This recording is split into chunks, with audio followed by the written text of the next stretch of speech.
2. Begin the morning by saying to thyself, I shall meet with the busybody, the ungrateful, arrogant, deceitful, envious, unsocial. All these things happen to them by reason of their ignorance of what is good and evil. But I, who have seen the nature of the good, that it is beautiful, and of the bad, that it is ugly, and the nature of him who does wrong, that it is akin to me, not only of the same blood or seed, but that it participates in the same intelligence and the same portion of the divinity.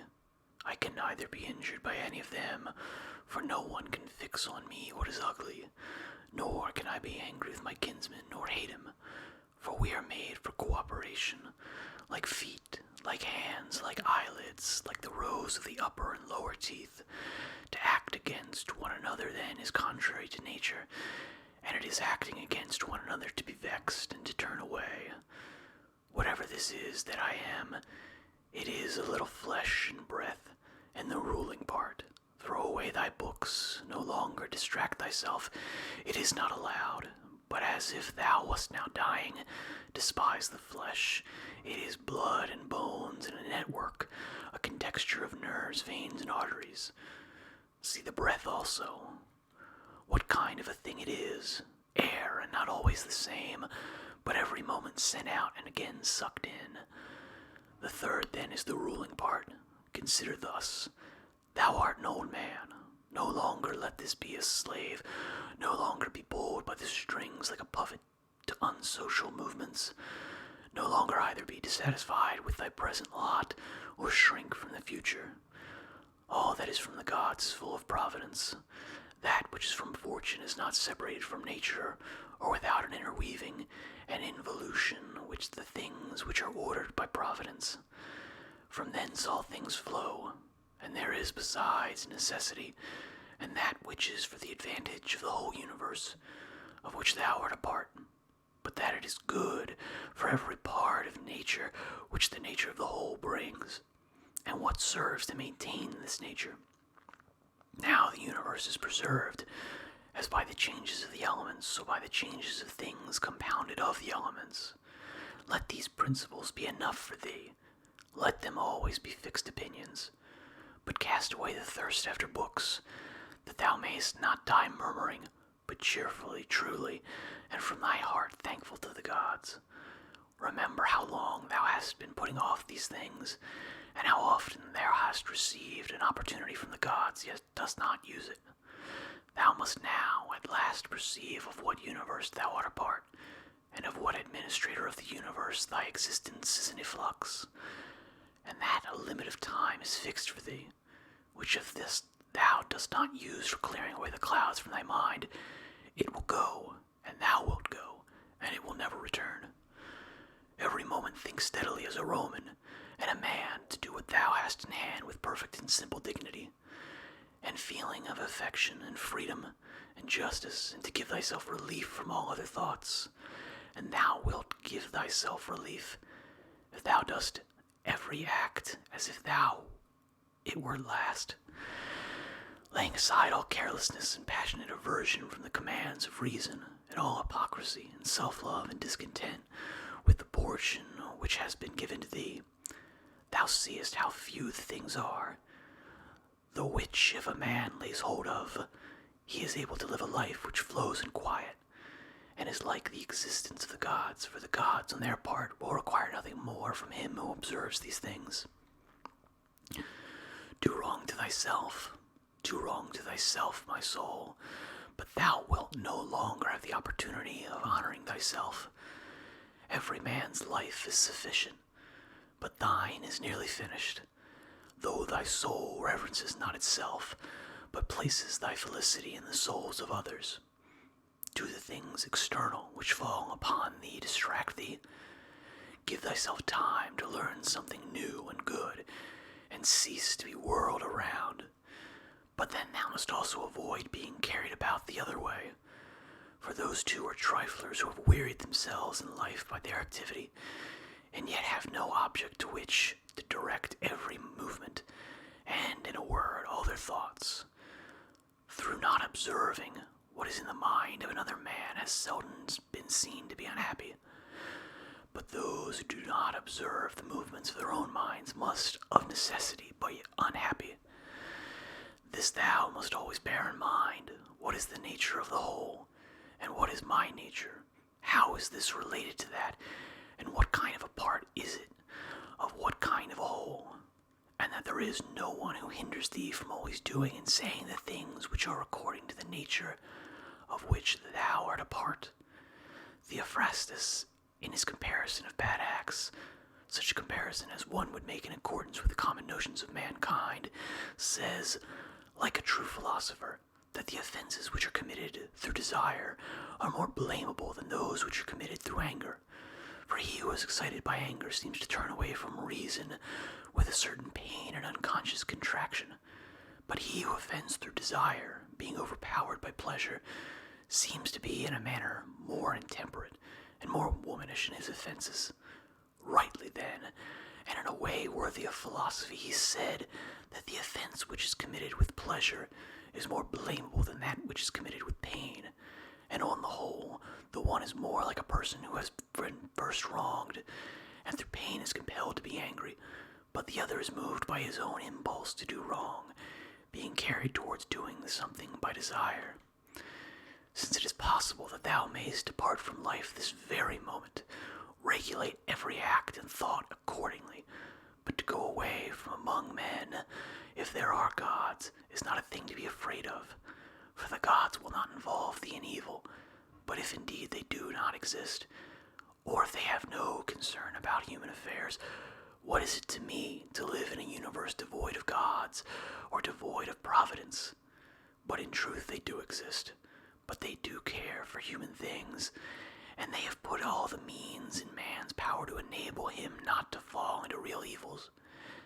And as to the rest, if there was anything evil, they would have provided for this also, that it should be altogether in a man's power not to fall into it. Now, that which does not make a man worse, how can it make a man's life worse?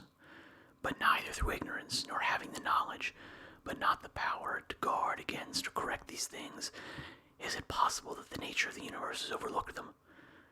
Nor is it possible that it has made so great a mistake, either through want of power or want of skill, that good and evil should happen indiscriminately to the good and the bad, but death certainly, and life, honor and dishonor, pain and pleasure, all these things equally happen to good men and bad, being things which make us neither better nor worse.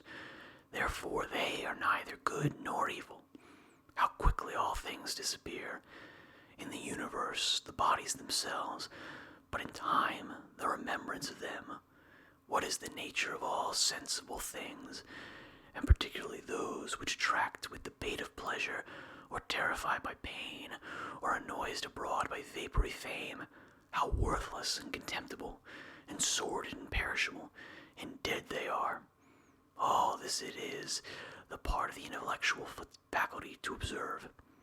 To observe, too, who these are, whose opinions and whose voices give reputation what death is, and the fact that if a man looks at it itself, and by the abstractive powers of reflection revolves into their parts all the things which present themselves to the imagination in it, he will then consider it to be nothing else than an operation of nature. And if anyone is afraid of an operation of nature, he is a child. This, however, is not only an operation of nature, but it is also a thing which conduces to the purposes of nature. To observe, too, how man comes near to the deity, and by what part of him, and when this part of man is so disposed. Nothing is more wretched than a man who traverses everything around, and pries into the things beneath the earth, as the poet says, and seeks by conjecture what is in the minds of his neighbors, without perceiving that it is sufficient to attend to the daemon within him, and to reverence it sincerely. And reverence of the daemon consists in keeping it pure from passion, and thoughtlessness, and dissatisfaction with what comes from gods and men. For the things from the gods merit veneration for their excellence, and the things from men should be dear to us by reason of kinship, and sometimes even, in a manner, they move our pity by reason of men's ignorance of good and bad, this defect being not less than that which deprives us of the power of distinguishing things that are white and black.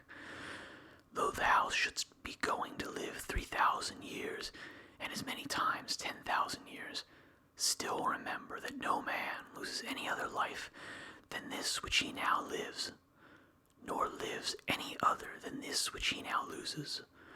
The longest and shortest are thus brought to the same, for the present is the same to all, though that which perishes is not the same, and so that which is lost appears to be a mere moment. For a man cannot lose either the past or the future, for what a man has not, how can anyone take this from him? These two things then thou must bear in mind. The one, that all things from eternity are of like forms and come round in a circle, and that it makes no difference whether a man shall see the same things during 100 years or 200 or an infinite time. And the second, that the longest liver and he who will die soonest lose just the same, for the present is the only thing of which a man can be deprived, if it is true that this is the only thing which he has, and that a man cannot lose a thing if he has it not. Remember that all is opinion, for what was said by this cynic Monimus is manifest, and manifest too is the use of what was said, if a man receives what may be got out of it as far as it is true. The soul of man does violence to itself, first of all, when it becomes an abscess, and as it were a tumor on the universe so far as it can, for to be vexed at anything which happens is a separation of ourselves from nature, in some part of which the natures of all other things are contained. In the next place, the soul does violence to itself when it turns away from any man, or even moves toward him with the intention of injuring, such as are the souls of those who are angry. In the third place, the soul does violence to itself when it is overpowered by pleasure or by pain. Fourthly, when it plays a part and does or says anything insincerely and untruly. Fifthly, when it allows any act of its own or any movement to be without an aim, and does anything thoughtlessly and without considering what it is, it being right that even the smallest things be done with a reference to an end, and the end of rational animals is to follow the reason and the law of the most ancient city and polity. Of human life, the time is a point, and the substance is in a flux, and the perception dull, and the composition of the whole body subject to putrefaction, and the soul a whirl, and fortune hard to divine, and fame a thing devoid of judgment, and, to say all in a word, everything which belongs to the body is a stream, and what belongs to the soul is a dream and vapor, and life is a warfare and a stranger's sojourn, and after fame is oblivion. What then is that which is able to conduct a man? One thing and only one, philosophy. But this consists in keeping the daemon within a man free from violence and unharmed, superior to pains and pleasures, doing nothing without purpose, nor yet falsely and with hypocrisy, not feeling the need of another man's doing or not doing anything, and besides accepting all that happens and all that is allotted as coming from thence, wherever it is, from whence he came himself, and finally waiting for death with a cheerful mind, as being nothing else than a dissolution of the elements of which every living being is compounded. But if there is no harm to the elements themselves, and each continually changing into another, why should a man have any apprehension about the change and dissolution of all the elements? For it is according to nature, and nothing is evil which is according to nature. This incarnatum.